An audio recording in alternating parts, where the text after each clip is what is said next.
Hello foodie flavour रूपा থেকে আমি রূপা সেনগুপ্ত। আজ বানাবো আম ডাল। তো দেখে নি কি কি নিয়েছি। আম দিয়ে টক ডাল বানানোর জন্য এখানে 200 মটর ডাল আমি ভালো করে ধুয়ে নিয়েছি। দুটো মিডিয়াম সাইজের আম পাতলা পাতলা লম্বা করে কেটে নিয়েছি।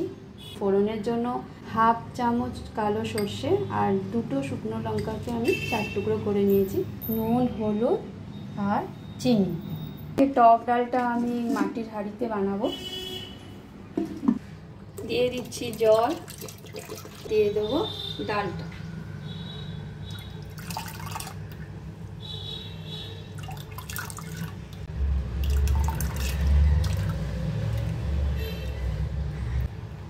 এক চামচ নুন দিয়ে দিলাম, হাফ চামচ হলুদ।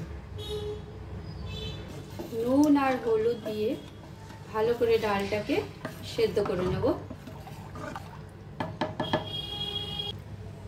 ডালের থেকে এই ফেনাগুলো একটু তুলে নিচ্ছি।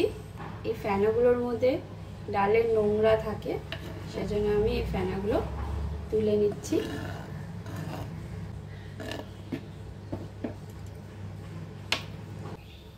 ডালের মধ্যে এইভাবে একটা হাতা দিয়ে গ্যাসটাকে মিডিয়াম করে নেব, তাহলে বারে বারে উতলে পড়বে না ডালটা।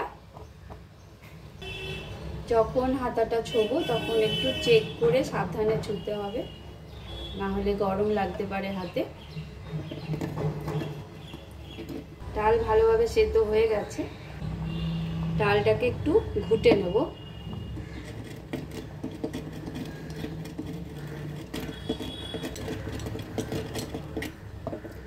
ডালটাকে ভালো করে ঘুটে দেবো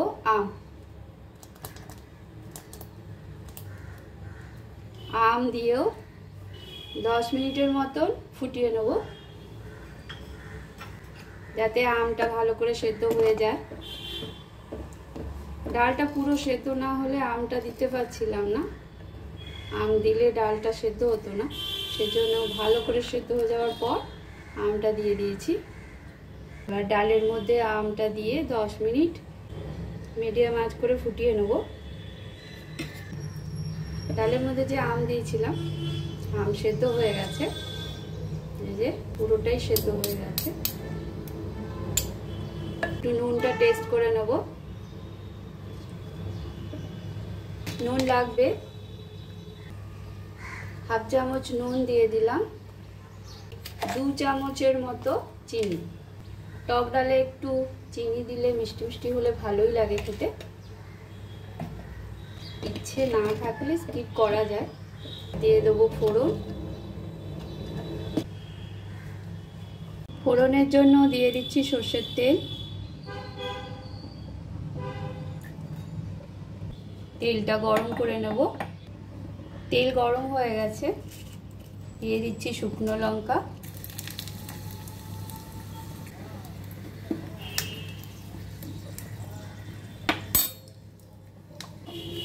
আর দিয়ে দেবো সর্ষে।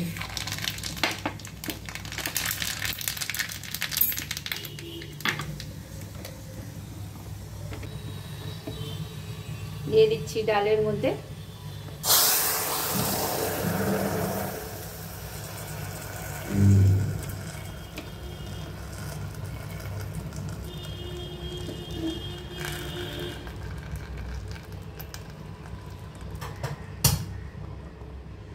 ফোড়ন দিয়ে একদম কম আঁচ করে 2 মিনিটের মতন ঢেকে দেবো।